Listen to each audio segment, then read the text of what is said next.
Eddie Max， 一切都为了业主。您知道的东京可能已经是过时的信息了。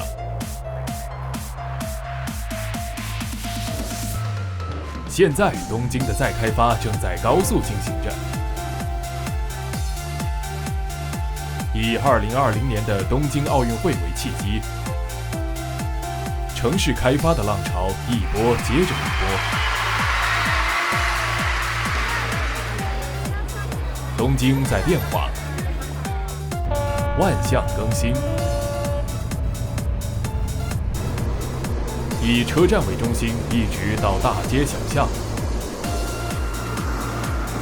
从商业大楼到住宅公寓，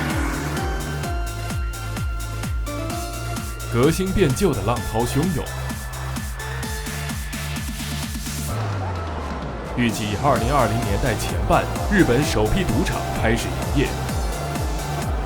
以东京为中心，将聚集4000万人的游客。时速500公里的磁悬浮忙忙碌碌。如今的东京开始迈向新一轮的成长。崭新的东京在您的掌握中。Eddie Max 为您导航。